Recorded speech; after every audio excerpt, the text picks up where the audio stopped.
No Deserto da Tentação, capítulo 22. Temperança cristã.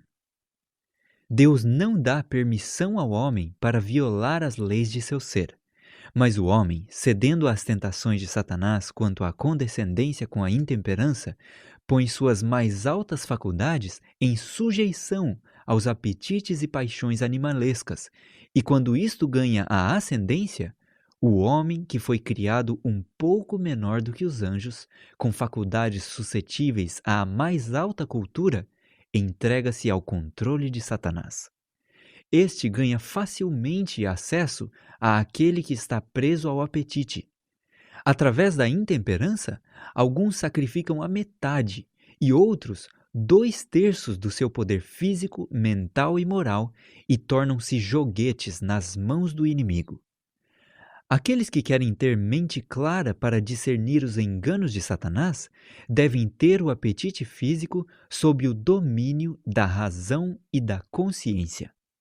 A ação moral e vigorosa dos altos poderes da mente é essencial ao aperfeiçoamento do caráter cristão, e a força ou a fraqueza da mente tem muito a ver com a nossa atitude e utilidade neste mundo e com a salvação final. É deplorável a ignorância que tem prevalecido concernente à lei de Deus em nossa natureza física. A intemperança de qualquer espécie é uma violação das leis do nosso ser. A imbecilidade está prevalecendo em uma proporção assustadora. O pecado se torna atraente, revestido por uma luz. E Satanás se alegra muito quando pode reter o mundo cristão em seus hábitos diários, sob a tirania do costume, como os pagãos, permitindo ser governado pelo apetite. Se homens e mulheres inteligentes tiverem suas faculdades morais entorpecidas pela intemperança de qualquer espécie, estarão em muitos de seus hábitos muito pouco acima dos pagãos. Satanás está constantemente atraindo pessoas da luz salvífica para o costume e a moda, sem consideração para com a saúde física, mental e moral. O grande inimigo sabe que, se predominarem a paixão e o apetite, a saúde do corpo e a força do intelecto serão sacrificadas no altar da satisfação própria, e o homem acelerará sua ruína. Se um intelecto erudito segurar as rédeas, controlando as propensões animalescas e conservando-as em sujeição às faculdades morais, Satanás sabe muito bem que é pequena sua possibilidade de vencer com suas tentações. Em nossos dias, fala-se da Idade Média e se orgulham do progresso. Com este progresso, porém, impiedade e crime não diminuem. Deploramos a ausência da simplicidade natural e o aumento da tentação artificial. Saúde, força, beleza e longevidade, que eram comuns na chamada Idade Média, agora são raros. Quase tudo que é desejável sacrifica-se para satisfazer às demandas da vida que segue a moda. Grande parte do mundo cristão não tem o direito de se chamar cristãos. Seus hábitos, suas extravagâncias e o cuidado do corpo em geral constituem uma violação das leis da saúde e se opõem ao ensino da Bíblia. Estão se preparando no decurso da vida para o sofrimento físico e a fraqueza mental e moral. Através de seus enganos, Satanás, em muitos casos, tem tornado a vida doméstica cheia de complicações com o intuito de satisfazer as demandas da moda. Fazendo isto, seu propósito é conservar a mente tão ocupada com as coisas da vida que não possa dar um pouco de atenção ao que é de maior interesse. A intemperança no comer e no vestir tem absorvido tanto a mente do mundo cristão que não tem tempo para se tornar inteligente no tocante às leis da vida, obedecendo-lhes. Professar o nome de Cristo pouco significa se a vida não corresponde à vontade de Deus revelada em sua palavra.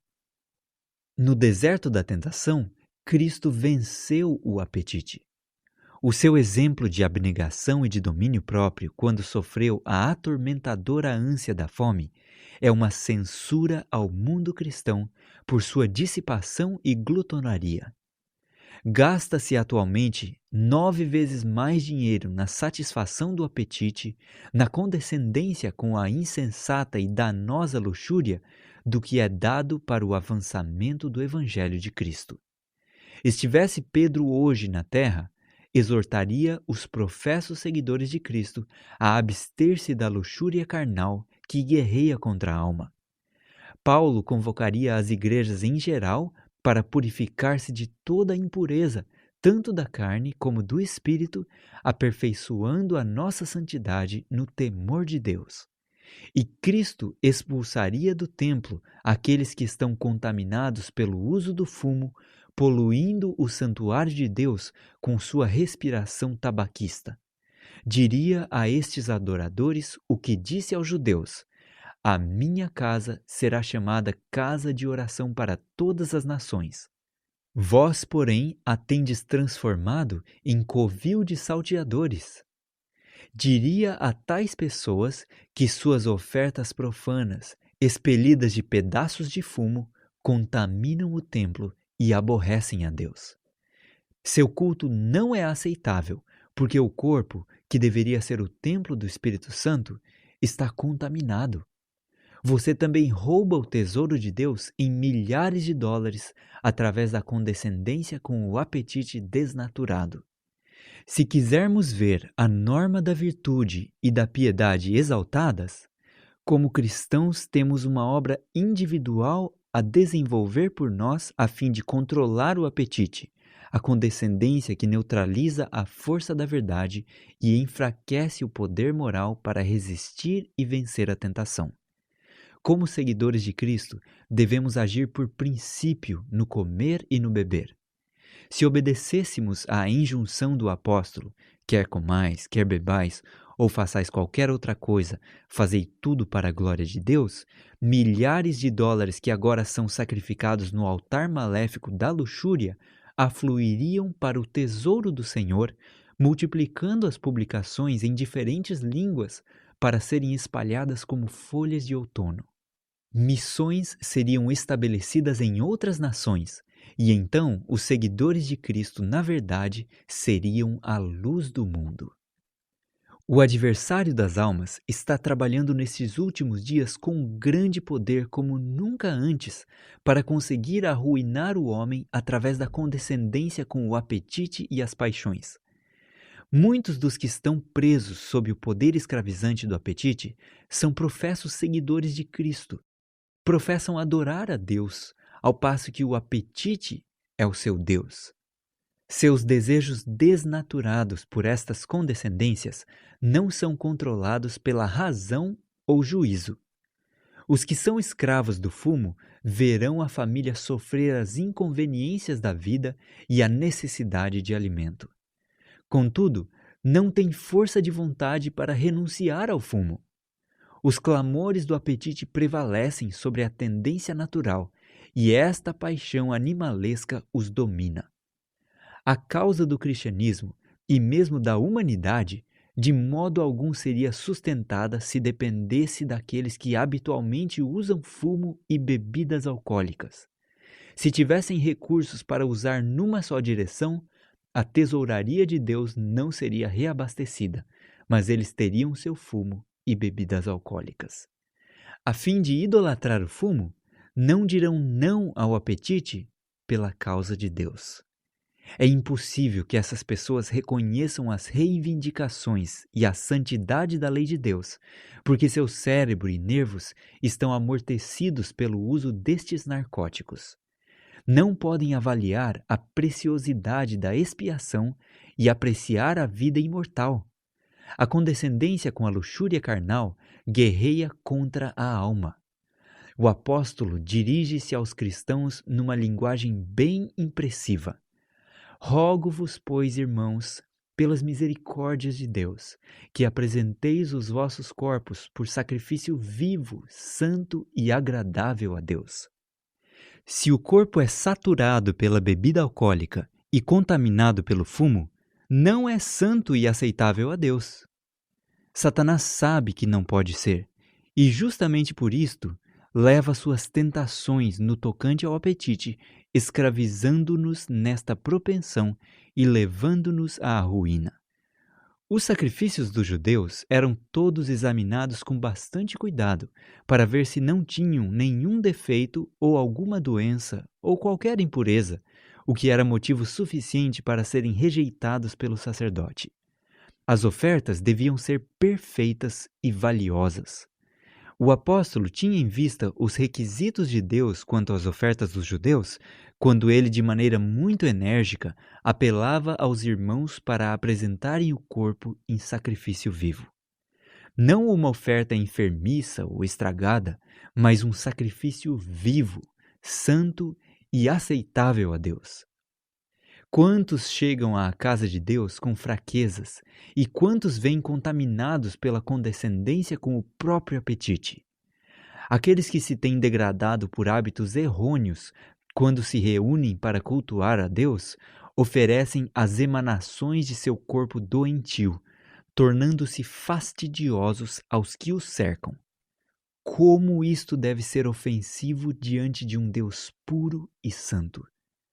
Uma grande proporção de todas as enfermidades que afligem a família humana são resultado de seus próprios hábitos errôneos, por causa da ignorância voluntária ou da desconsideração para com a luz que Deus tem dado em relação às leis de seu ser. Não nos é possível glorificar a Deus enquanto vivemos em violação das leis da vida. Não é possível ao coração manter consagração a Deus enquanto se condescende com o apetite. Um corpo enfermiço e um intelecto em desordem por causa da condescendência contínua com uma danosa concupiscência torna impossível a santificação do corpo e do espírito. O apóstolo compreendia a importância das condições saudáveis do corpo para o êxito perfeito do caráter cristão. Ele disse: "Mas esmurro o meu corpo e o reduzo à escravidão, para que, tendo pregado a outros, não venha eu mesmo a ser desqualificado." Menciona a temperança entre os frutos do Espírito. E os que são de Cristo Jesus crucificaram a carne com suas paixões e concupiscências. Homens e mulheres cedem ao apetite, às expensas da saúde e do poder intelectual, de tal maneira que não podem apreciar o plano da salvação. Que apreciação podem ter da tentação de Cristo no deserto e da vitória que ele ganhou sobre o apetite? É-lhes impossível ter uma visão sublime de Deus e reconhecer os reclamos de sua lei. Os professos seguidores de Cristo se esquecem do grande sacrifício feito por ele em seu favor. A majestade do céu, a fim de pôr a salvação ao seu alcance, foi atingida, esmagada e aflita. Ele se tornou um varão de tristeza e inteirado na aflição. No deserto da tentação, ele resistiu a Satanás, apesar de o tentador estar disfarçado com as vestimentas do céu. Cristo, ao ser submetido a um grande sofrimento físico, recusou ceder num simples ponto, não obstante o mais jactancioso induzimento já apresentado para suborná-lo e influenciá-lo a renunciar à sua integridade. "Toda esta honra, toda esta riqueza e glória", disse o enganador, "te darei, se somente reconheceres minhas exigências." Cristo ficou firme. Que seria agora da salvação da raça humana se Cristo fosse fraco em poder moral como o homem? Não é de admirar que o céu se enchesse de alegria quando o principal anjo caído deixou o deserto da tentação como um inimigo derrotado. Cristo tem o poder do Pai para dar sua graça divina e força ao homem, tornando-nos possível a vitória por meio do seu nome. Há poucos professos seguidores de Cristo que escolhem empenhar-se com ele na tarefa de resistir às tentações de Satanás como ele resistiu e venceu. Cristãos professos que gostam de divertimentos, prazeres e banquetes não podem apreciar o conflito de Cristo no deserto. O exemplo do Senhor em vencer a Satanás fica perdido para eles. Esta vitória infinita que Cristo alcançou para eles no plano da salvação é sem sentido. Eles não têm interesse especial na maravilhosa humilhação de nosso Salvador e na angústia e sofrimentos que suportou pelo homem pecador, enquanto Satanás o pressionava com suas diferentes tentações. A cena da provação de Cristo no deserto era o fundamento do plano da salvação, dando ao homem caído as chaves por meio das quais, em nome de Cristo, ele pode vencer.